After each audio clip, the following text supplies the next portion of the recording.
ខ្ញុំកណាសូមក្រាបថ្វាយបង្គំសម្ដេចគុណចាស់គ្រប់ព្រះអង្គលោកនាងជាទីមេត្រីនៅថ្ងៃនេះក្រុមការងារសារព័ត៌មានពុទ្ធសាសនា BC News បានជួបសម្ភាសជាមួយព្រះគុណម្ចាស់យុសបញ្ញាវិសុវិជាដែលជាប្រធានសាខាសាកលវិទ្យាល័យព្រះសីហនុរាជមែនទែនទៅព្រះអង្គម្ចាស់គង់នៅអ្នកបាត់ដំបងហ្នឹងគឺថាអ្នកបាត់ដំបងអ្នកណាក៏ស្គាល់ព្រះអង្គម្ចាស់ដែរពីព្រោះដោយសារព្រះអង្គម្ចាស់បានជាថ្នាក់ដឹកនាំរបស់សាកលវិទ្យាល័យព្រះសីហនុរាជសាខាបាត់ដំបងហើយក៏ជាថ្នាលបណ្ដុះបណ្ដាលដ៏មានសារៈសំខាន់មួយដែរសម្រាប់ទាំងព្រះសង្ឃនិងក្រហមដែលរស់នៅទីនោះហើយបាត់ដំបងយកទូទៅគឺថាល្បីរឿងរៀនភាសាអង់គ្លេសសម្បូរអ្នកប្រាជ្ញអ្នកខ្លាំងបាលីជាដើមហើយឆ្នាំនេះបាត់ដំបងគឺថាយកលេខ1ទៀតខាងប្រឡងបាលីសំស្ក្រឹតទៅទូទាំងប្រទេសនៅព្រះសរាមនេះទៀតចាខ្ញុំប្រកាសណាចង់ដឹងពីព្រះអង្គគ្រូវិញថាតើសាកលវិទ្យាល័យព្រះសីហនុរាជសាខាបាត់ដំបងនឹងមានកម្មវិធីសិក្សាបែបណាហើយបច្ចុប្បន្នភាពនេះអត្រានៃសមណនិស្សិតអីនឹងប្រមាណអ្នកអីដែរទៀតចាស់សូមមុនទៀតជាបឋមទូព្រះបង្គំខ្ញុំកណាសូមនមស្ការចំពោះគុណព្រះរតនត្រ័យដោយសេចក្តីគោរពជ្រះថ្លាយ៉ាងក្រៃលែងសូមនមស្ការសម្ដេចព្រះសកលចេតិកាព្រះថេរានុថេរៈគ្រប់អង្គចម្រើនពរដល់ញាតិញោមសាធុសប្បុរសប្រុសស្រីហើយក៏សូមចម្រើនពរបងពិធីករថ្ងៃនេះក៏ជាកិត្តិយសមួយសម្រាប់អាត្មាភាពក៏ដូចជាសាខាពុទ្ធិកសាកលវិទ្យាល័យព្រះសីហនុរាជបានសារព័ត៌មាន BC News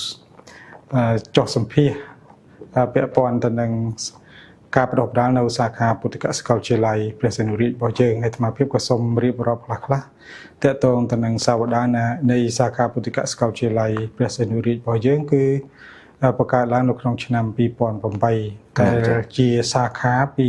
ពុទ្ធិកសាកលវិទ្យាល័យព្រះសីហនុរាជរាជធានីភ្នំពេញដែលមានសម្ដេចព្រះមហារាជវង្សជាសម្ដេចព្រះសកលចេតិកាហើយបច្ចុប្បន្ននេះយើងមានការបណ្ដុះបណ្ដាល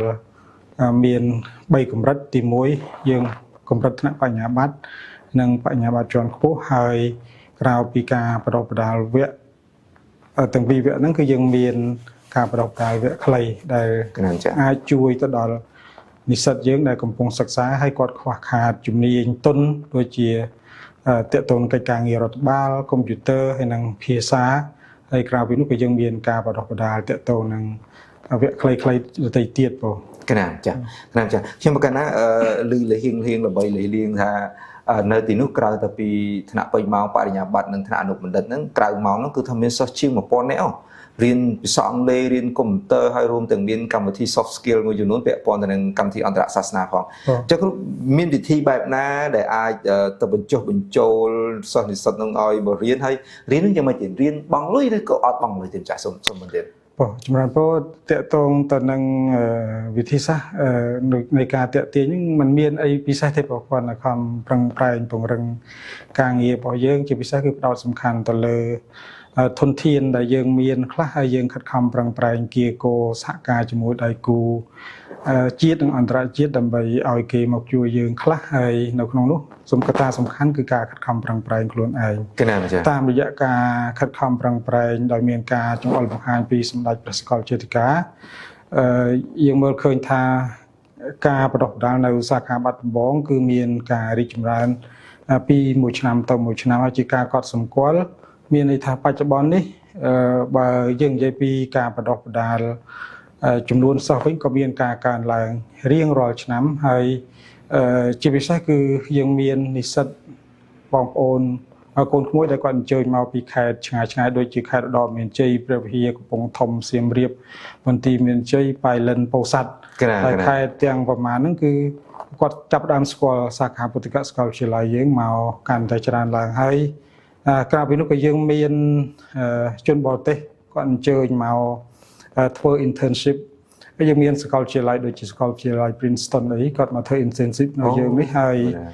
ខាងនិស្សិតអូស្ត្រាលីខាងអង់គ្លេសអីគាត់អញ្ជើញមកជាកម្មវិធី exchange program អញ្ចឹងនិស្សិតយើងមានឱកាសហើយយើងក៏មានឱកាសដើម្បីបង្ហាញវប្បធម៌យើងទៅដល់ក្មួយនិស្សិតផ្សេងទៀតដែរហើយជាពិសេសក្រុមការងារអាត្មាភាពមានក្រុមការងារល្អច្រើនដែលពួកគាត់សុទ្ធតែជាអ្នកលះបង់ហើយលោកគ្រូអ្នកគ្រូដែលគាត់អញ្ជើញមកបង្រៀននៅសាខាពុទ្ធិកសាកលវិទ្យាល័យគឺគាត់យកបេះដូងមកបង្រៀនអាត្មាជាឱកាសពេលហ្នឹងក៏សូមចម្រើនពរអរគុណលោកគ្រូអ្នកគ្រូហើយបុគ្គលិកទាំងអស់នៃសាខាពុទ្ធិកសាកលវិទ្យាល័យដែលបានជួយរួបរวมគ្នាដើម្បីធ្វើម៉េចឲ្យវិស័យពុទ្ធិកសិក្សាជាពិសេសតួនាទី ពុទ្ធសាសនាយើងក្នុងការរួមចំណែកអភិវឌ្ឍធនធានមនុស្សនៅប្រទេសកម្ពុជាហើយមួយទៀតចាប់តាំងពីសាខាពុទ្ធកសិកាវិទ្យាល័យរបស់យើងទទួលអាគារតាមរយៈការជួយរបស់ញោមអាយដាមបណ្ឌិតជាចន្ទោនិងលោកជំទាវព្រមទាំងក្រុមគ្រួសារហើយនឹងញាតិញោមដទៃទៀតនៅក្នុងនិងក្រៅប្រទេសលោកបានជួយទៅហើយក្រៅពីការជួយអាគារគឺលោកបានជួយជាគំនិតជួយជាសម្ភារៈផ្សេងទៀតដើម្បីឲ្យមានការប្រដប់ដាលរបស់យើងមានភាពសម្បូរបែបហើយក្រៅពីនឹងទៀតក៏យើងមានការពង្រីកសកម្មភាពយើងជាច្រើនដូចជាយើងជួយសម្រួលទៅដល់និស្សិតដែលគាត់ជួបបញ្ហាក្រីក្រដូចថាខ្វះកន្លែងស្នាក់នៅក៏យើងកសាងអគារអន្តេវាសិកដ្ឋានសម្រាប់មានអន្តេវាសិកដ្ឋានទៀតមានអន្តេវាសិកដ្ឋានហ្នឹងប្រមាណជួនប្រមាណបន្ទប់ហើយទទួលសិស្សបានប្រមាណអ្នកដែរទៀតចា៎បច្ចុប្បន្ននេះយើងមានអគារអន្តេវាសិកដ្ឋានខ្លួនឯងមក4ជាន់តែអាចដាក់បាន64នាក់ភាគច្រើនយើងផ្ដោតសំខាន់ទៅលើក្មួយស្រីទេព្រោះដោយសារតែក្មួយស្រីគាត់អញ្ជើញមកពីខេត្តឆ្ងាយកូនកំព្រាកូនអីចឹងហើយយើងចង់ឲ្យគាត់មានភាពសុវត្ថិភាពនៅក្នុងការរស់នៅហើយដោយសារនិស្សិតស្រីក៏មានចំនួនច្រើនគាត់មករៀនផ្នែកអក្សរសាស្ត្រហើយបច្ចុប្បន្ននេះយើងមានគម្រោងកសាងអគារអន្តេវាសិកដ្ឋាន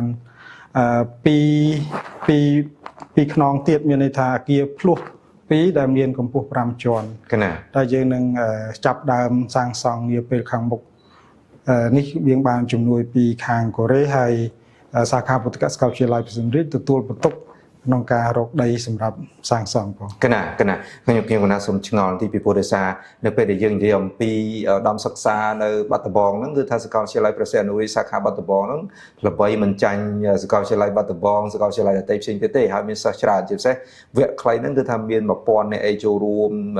ក្នុងការសិក្សាទាំងអស់ហ្នឹងចាគ្រូមែនទែនទៅការគៀងកហ្វាន់ថវិកាផ្សេងហ្នឹងបានមកពីណាដែលអាចទ្រទ្រង់សកម្មភាពសាកលវិទ្យាល័យបានទៀតចាថវិកាដែលយើងបានមកគឺបានមកពីសប្បុរសជនពីក្នុងនិងក្រៅប្រទេសហើយនៅក្នុងនោះក៏មានការចូលរួមពីប្រភពផ្សេងដូចជាបានពីសិស្សខ្លះដូចជាថ្នាក់អនុបណ្ឌិតយើង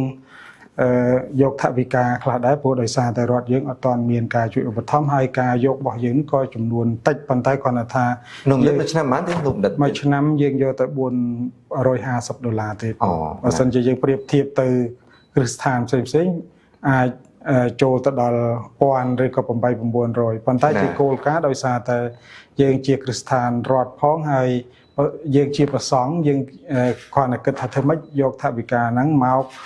សម្រាប់តែទ្រទ្រង់ការប្រាក់ម៉ោងគ្រូព្រោះយើងត្រូវជួលគ្រូមកពីឆ្ងាយដូចជាពីរាជធានីភ្នំពេញអីជាដើមអញ្ចឹងការធ្វើដំណើរការស្នាក់នៅរបស់គាត់ក៏ត្រូវការចំណាយច្រើនហើយក្រៅពីនោះក៏យើងនៅសល់ថវិកាតិចតួចយើងសម្រាប់ការបណ្ដុះបណ្ដាលរបស់យើងនឹងហើយជាពិសេសយើងបានទទួលការឧបត្ថម្ភពីរដ្ឋយើងទៅក្នុងនោះកណាចាគ្រូមែនទែនទៅសប្តាហ៍ថ្ងៃថ្នាក់បញ្ញាបត្រនឹងមានមហាវិទ្យាល័យប្រមាណមហាវិទ្យាល័យហើយថ្នាក់អនុបណ្ឌិតនឹងមានប្រមាណមហាវិទ្យាល័យសម្រាប់នៅសាខាពុទ្ធកសិកាវិទ្យាល័យយើងមាននៅខាងបាត់ដំបងបច្ចុប្បន្ននេះហើយយើងគិតពីមហាវិទ្យាល័យដូចនៅទីតាំងគោលយើងដែរប៉ុន្តែយើងផ្ដោតសំខាន់ទៅលើឯកទេសដែលយើងអាចបើកបាននៅក្នុងនោះពីដើមយើងមានទស្សនវិជ្ជាពុទ្ធសាសនាយើងមានអក្សរសាស្ត្រខ្មែរយើងមានអង់គ្លេសយើងមាននីតិសាស្ត្រយើងមានរដ្ឋបាលអប់រំហើយនិងភាសាអង់គ្លេសជាដើមពោហើយគ្រប់គ្រងទូទៅសម្រាប់ថ្នាក់អនុបណ្ឌិតយើងមាន5ឯកទេសទី1អក្សរសាស្ត្រខ្មែរទស្សនវិជ្ជាគ្រប់គ្រងអប់រំហើយនិងនីតិសាស្ត្រហើយរដ្ឋបាលសាធារណៈបង5ប្រទេសបងកណាចាខ្ញុំបកណាលំបីណាអ្នកបាត់ដំបងហ្នឹងរៀនបកែខ្ញុំចាស់គ្រូអាចចែកម្លែកបានទេថាសាខាសាកលវិទ្យាល័យព្រះសីហនុរាជនៅខាងបាត់ដំបងហ្នឹងសិស្សដែលទាំងថ្នាក់បញ្ញាបត្រនិងថ្នាក់អនុបណ្ឌិតនិងថ្នាក់វគ្គខ្លីអីផ្សេងហើយក៏មាន exchange program មកពីប្រទេសដទៃផ្សេងហ្នឹងរបៀបនៃការដឹកនាំអីហ្នឹងយ៉ាងម៉េចហើយបកែហ្នឹងបកែមិនទៅទៀតចង់និយាយល្បីបកែហ្នឹងបកែយ៉ាងម៉េចទៅទៀតសុំចែកម្លែកទីនោះតាមពិតมันមានជាបកែអីទេក៏សុំនិយាយដោយស្មោះទៅมันមានបកែអីទេប៉ុន្តែគាត់ថាអ្វីដែលយើងត្រូវធ្វើគឺការបំពេញកាតព្វកិច្ចតាមទួនាទីរៀងខ្លួនហើយយើងធ្វើការងារឈរលើគោលការណ៍រួមមានដំណាភាពចាត់ចែង កិច្ចការងារដោយមានការចូលរួមពីភាគីពាក់ព័ន្ធហើយយើងព្យាយាមសហការទំនាក់ទំនងល្អជាមួយនឹងអាជ្ញាធរដែនដីជាមួយប្រមន្ត្រីសង្ខេត្តប្រមន្ត្រីសង្ក្រុងគ្រូចៅអធិការនៅក្នុងក្រុងញាតិញោមពុទ្ធបរិស័ទដែលគាត់ចូលរួមកម្មវិធីអីផ្សេងហ្នឹងគឺយើងធ្វើម៉េចចាយថវិការបស់ពួកគាត់ឲ្យបានត្រឹមត្រូវតាមគោលការណ៍ហើយមុនយើងធ្វើអីមួយយើងត្រូវប្រជុំគ្នាសម្រាប់ដោយយកមតិភាគច្រើននេះគឺជាចំណុចខ្លាំងហើយអ្វីដែលមួយទៀតគឺជាទូទៅយើងច្រើនតែចាត់ទុកអ្នកដែលរៀននៅសាខាពុទ្ធិកសាកលវិទ្យាល័យក្នុងក្របខ័ណ្ឌសេះនុរាជបាត់ដំបងគឺចាត់ទុកជាគ្រួសារជាសមាជិកនៅពេលដែលមានទុក្ខធុរៈអីផ្សេងយើងចេះជួយគ្នាទៅវិញទៅមកអញ្ចឹងហើយនិស្សិតដែលគាត់ចប់នៅសាខាពុទ្ធិកសាកលវិទ្យាល័យជាទូទៅគាត់មានមនោសញ្ចេតនាគាត់រៀនចប់ទៅគាត់ពេលសាលាមានធ្វើអីគាត់ផ្ញើថវិកាមកចូលរួមចំណែកនេះគឺជាចំណុចជោគជ័យមួយដែលស្មាមើលឃើញថាពួកគាត់អត់បានបោះបង់ចោលរៀមថាសិស្សច្បងអត់បោះបង់ចោលអ្នកសិស្សប្អូនទេគឺគាត់នៅតែជួយបន្តឲ្យជាក់ស្ដែងយើងកសាងសមិទ្ធផលកន្លងមកគឺមាននិស្សិតអតីតនិស្សិតយើងទាំងប្រសង់ទាំងកុហកហ្នឹងជួយកិច្ចការងារសាលាច្រើនហើយក្រៅពីហ្នឹងយើងមើលជាក់ស្ដែងដូចនៅពេលអាត្មាវាវនាវជាវកង់ជាវអីចឹងណាយើងមាននិស្សិតយើងចូលរួមហើយក្នុងមួយឆ្នាំសាខាពុទ្ធិកសាកលវិទ្យាល័យរបស់យើងព្យាយាមជួយនិស្សិតតាមដែលអាចធ្វើទៅបានទាំងអង្គទាំងកង់ព្រោះយើងជួយឲ្យតែពួកគាត់ត្រូវការហើយយើងបើកចំហថាបើសិនជាគាត់មានបញ្ហាអីសូមឲ្យមកពិគ្រោះយោបល់ជាមួយយើងកណាចាប៉ុន្តែបច្ចុប្បន្ននេះមានចំនួនសិស្សនិស្សិតសាមណៈនឹងទៅអស់ប៉ុន្មានអង្គទៅចាជាតួលេខបដោះអាសន្នទេប៉ុន្តែអាចនិយាយបានថាសម្រាប់កម្រិតទាំងពីរកម្រិតគឺបញ្ញាបត្រនិងបញ្ញាបត្រជាន់ខ្ពស់ប្រហែលជាចំនួន1600អូណាមានន័យថាការបដោះបដាលនៅពុទ្ធិកសាកលវិទ្យាល័យរបស់យើងស្ទើរតែពីម៉ោង7ព្រឹករហូតដល់ម៉ោង7ល្ងាចកណាអត់គឺពេញម៉ោងតែមកហើយថ្ងៃសៅរ៍ថ្ងៃអាទិត្យយើងអត់និយាយទៅបុគ្គលិកយើងធ្វើការងាររហូតកណាធ្លាប់បានទៅដល់សាខាសេនុរាជបាត់ដំបងដែរប៉ុន្តែខណៈកណាទៅលក្ខណៈទេសចរទេបានដើរមកជុំវត្តដំរីសហើយក៏បានឆ្លៀតចូលទៅកាន់សាកលវិទ្យាល័យព្រះសីហនុរាជសាខាបាត់ដំបងទៅដល់គឺកណាឃើញស្បែកជើងនេះថាដោះទុកតម្លៃអីគ្រប់បែបយ៉ាងដែលតម្លៃខ្ញុំកណាមិនបានឡើងទៅដល់អគារខាងលើទេរួមទាំងឆ្លៀតចូលទៅកាន់បណ្ណាល័យបន្តិចផងក៏បានមើលរបៀបរៀបរយផ្សេង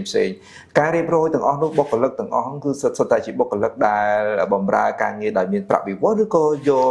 សមណៈសិស្សឬក៏និស្សិតដែលសិក្សានៅទីនេះមកធ្វើការជាលក្ខណៈស្ម័គ្រចិត្តហើយយើងហៅថា intern នោះទេចា៎ជាទូទៅយើងមានប្រភេទបុគ្គលិកច្រើនផ្នែកទី1បុគ្គលិកដែលបញ្ជូនពី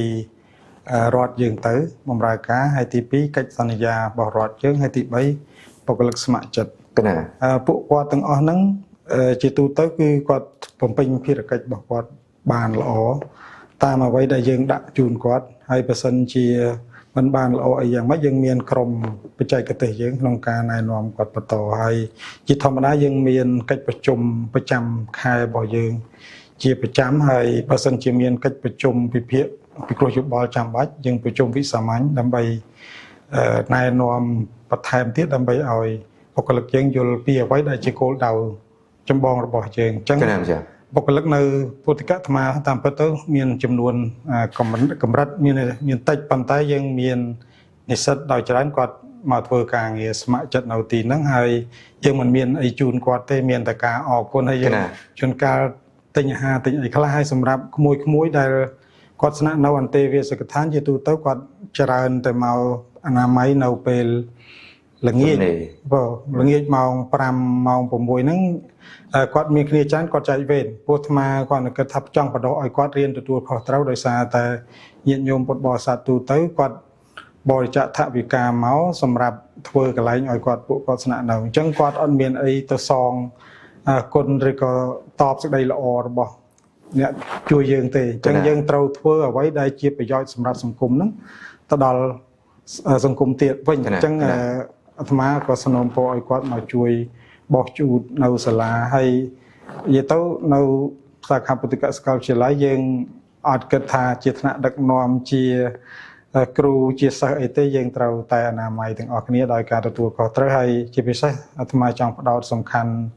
ទៅលើវិន័យព្រោះនៅក្នុងបាវចនារបស់យើងគឺសិលសមាធិបញ្ញា កណាម្ចាស់ អញ្ចឹងបើសិនជាយើង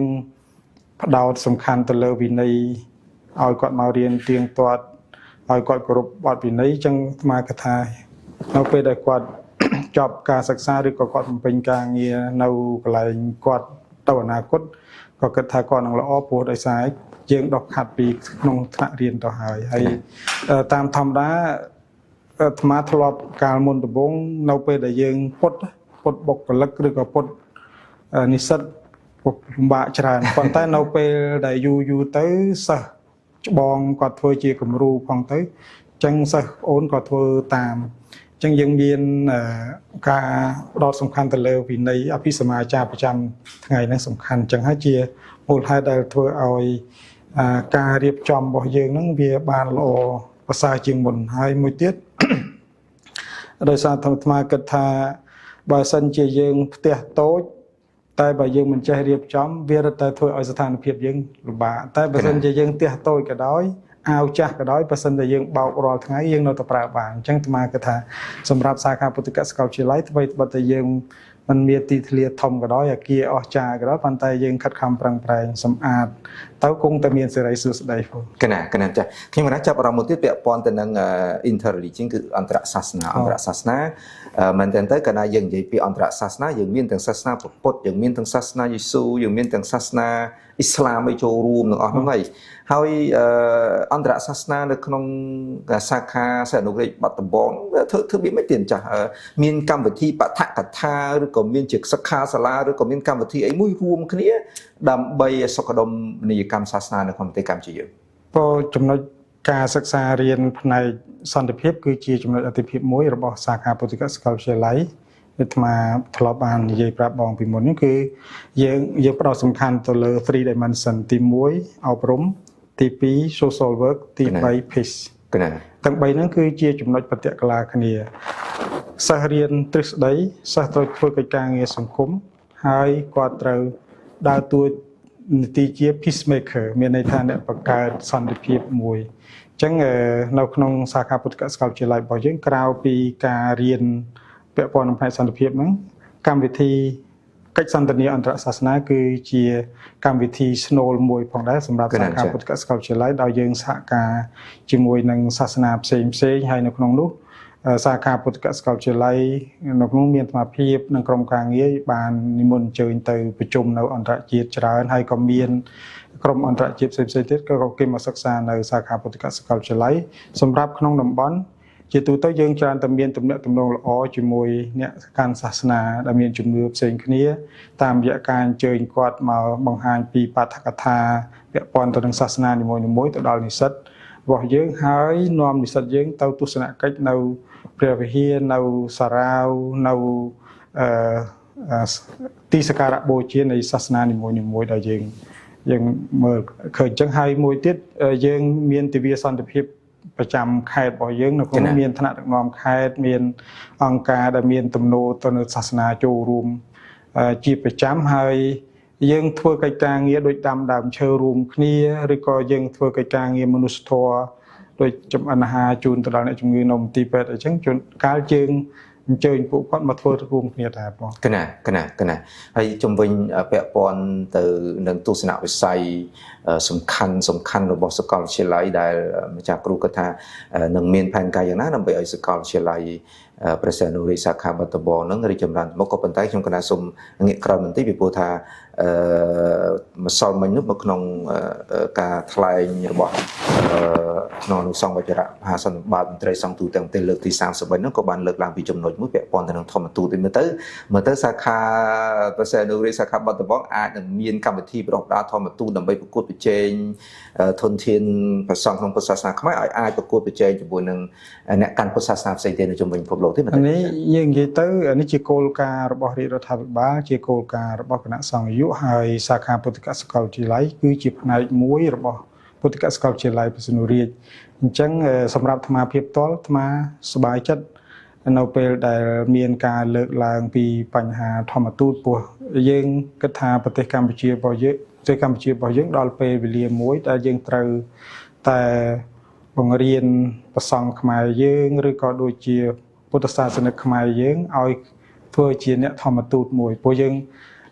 នៅពេលដែលអាត្មាភាពធ្លាប់ចូលរួមប្រជុំនៅក្នុងតំបន់ក្តីនៅក្នុងប្រទេសផ្សេងៗក្តីយើងមើលឃើញថាបរិស័ទនៃសាសនិកមួយគេមានជំនាញទាំងបែបពិធីការទាំងបែបចំណេះដឹងទាំងផ្នែកស្រាវជ្រាវហ្នឹងគេមានកម្រិតខ្ពស់ប្រសង់យើងក៏មានដែរប៉ុន្តែគាត់ថាយើងត្រូវរៀបចំបទដ្ឋានមួយឲ្យមានមេកាយអីចឹងទៅមានការដឹងឮពីគណៈសង្ឃយុរបស់យើងហើយជាពិសេសគឺបំពាក់បំពន់ទៅលើផ្នែកបព្វធម៌ប្រពៃណីទំនៀមទម្លាប់របស់យើងជាពិសេសបែបផែននៃពុទ្ធសាសនាខ្មែរតែយើងគួរធ្វើយ៉ាងម៉េចចឹងអាត្មាឃើញប្រសង់សប្តាហ៍ថ្ងៃលោកខិតខំប្រឹងប្រែងសិក្សារៀនសូត្រច្រើនហើយលោកមានចំណេះដឹងភាសាអង់គ្លេសក៏ច្រើននៅតែយើងធ្វើម៉េចឆ្នៃលោកឲ្យคล้ายទៅជាធម្មទូតដែលមានប្រសិទ្ធភាពនៅក្នុងការផ្សព្វផ្សាយវប្បធម៌ប្រពៃណីទេសចរខ្មែរយើងឲ្យដល់ពិភពលោកបាត់ដំបងជាជំរុកវប្បធម៌ដ៏សម្បូរបែបទីម្ចាស់ហើយក៏ជាទីតាំងខេត្តមួយដែលស្ថិតក្រោមអាណានិគមប្រទេសជិតខាងយួនវាយយ៉ាងគេដែរប៉ុន្តែវប្បធម៌រក្សាបានល្អម្ចាស់គ្រូចុងក្រោយអ្វីដែលជាទស្សនៈសំខាន់របស់សាកលវិទ្យាល័យព្រះសីហនុរាជសាខាបាត់ដំបងដែលស្ថិតក្រោមការគ្រប់គ្រងនិងដឹកនាំរបស់ម្ចាស់គ្រូសម្រាប់អាត្មាភាពអាត្មាគិតថាទី1យើងខំបដោះបដាលធនធានមនុស្សយើងឲ្យមានភាពសម្បូរបែបជាពិសេសដោយសារយើងមានចរិតបែបសាសនាផងយើងត្រូវតម្កល់ព្រះពុទ្ធវចនៈធ្វើម៉េចឲ្យបានតាមដែលអាចធ្វើទៅបានគឺយើងខិតខំប្រឹងប្រែងចូលរួមសកម្មភាពការបដោះបដាលរបស់ព្រះសង្ឃមិនថាធ្វើវត្តពុទ្ធិកសាកលវិទ្យាល័យរបស់យើងបដោះបដាលកម្រិតខ្ពស់មែនប៉ុន្តែយើងនៅតែព្យាយាមជួយថ្នាក់មូលដ្ឋានដូចជាកម្រិតពុទ្ធិកបឋមសិក្សាមជ្ឈិមសិក្សាយើងចូលរួមសកម្មភាពជាមួយសកម្មភាពផ្សេងទៀតគ្រប់កម្រិតនឹងចំណុចទី1ដែលសាខាពុទ្ធិកសាកលវិទ្យាល័យយើងបាននឹងកំពុងធ្វើចំណុចទី2យើងធ្វើម៉េចឲ្យពុទ្ធិកសាកលវិទ្យាល័យរបស់យើងคล้ายទៅជាថ្នាលបដោះបដាលមួយធ្វើបទពេលនេះយើងនៅមានកម្រិតប៉ុន្តែជាគោលដៅរបស់យើងចង់ឲ្យคล้ายទៅជាពុទ្ធិកសាកលវិទ្យាល័យមួយដែលមានការទទួលស្គាល់កាន់តែទូលំទូលាយពីមហាជននៅក្នុងស្រុកផងក្រៅស្រុកផងហើយចង់ឲ្យពុទ្ធិកសាកលវិទ្យាល័យរបស់យើងមានជនបរទេសមកសិក្សាផ្នែកពុទ្ធសាសនានៅកម្ពុជាហើយចំណុចមួយទៀតអាត្មាគិតថាតាមរយៈការផ្សព្វផ្សាយព្រះពុទ្ធសាសនារបស់យើងត្រូវតែសកម្មនៅក្នុងការជួយសង្គមជាពិសេសគឺជួយកូនខ្មែរយើងដែលគាត់មិនមានឱកាសគាត់នៅតាមជនបទហើយផ្សេងហ្នឹងធ្វើម៉េចផ្ដល់ទីជម្រកឲ្យគាត់បានសិក្សារៀនសូត្រអាត្មាគិតថាមានតែចំណេះដឹងទេទើបអាចកែប្រែទើបអាចធ្វើឲ្យជាតិយើងមានភាពថ្កុំថ្កើងហើយកាលណាយើងមានចំណេះដឹងផ្នែកណាក៏ដោយឲ្យតែប្រភេទចំណេះដឹងគឺអាចជួយការពារជាតិការពារសាសនារបស់យើងបានគង់វង្សហើយតែបើសិនជាយើងអត់មានចំណេះដឹងអត់ល្អដែរហើយមួយទៀតអាត្មាគាត់គិតថាប្រសង់ក៏ដូចជាវត្តអារាមនីមួយៗនៅពេលដែលយើងបដោះប្រសង់បានល្អនឹងមានប្រសង់ជាគ្រូចៅអធិការដែលល្អហើយមានភាពជាអ្នកដឹកនាំមានការទទួលខុសត្រូវហើយតាមរយៈការជួយគ្នាការទទួលយកនៅ feedback គំនិតល្អពីខាងក្រៅទៀតវានឹងធ្វើឲ្យយើងមានភាពប្រសើរកណាម្ចាស់លោកអ្នកនាងជាទីមេត្រីសម្ដេចគុណម្ចាស់និងលោកនាងជាទីមេត្រីជាទីគោរពខ្ញុំប្រកាសណាសូមបញ្ជាក់ជូនថាព្រះគុណម្ចាស់បណ្ឌិតវីសុវិជាគឺជាប្រធានសាខាសាកលវិទ្យាល័យព្រះសីហនុរាជសាខាបាត់ដំបងខ្ញុំប្រកាសណាអរគុណមែនទែនព្រះអង្គគ្រូដែលបានផ្ដល់កិច្ចសម្ភារសម្រាប់សារព័ត៌មានពុទ្ធសាសនា BCU សម្រាប់នេះខ្ញុំប្រកាសណាសេរីមនីនិងក្រុមការងារសូមអរគុណសូមថ្លែងគោរពលាទៀតអរគុណ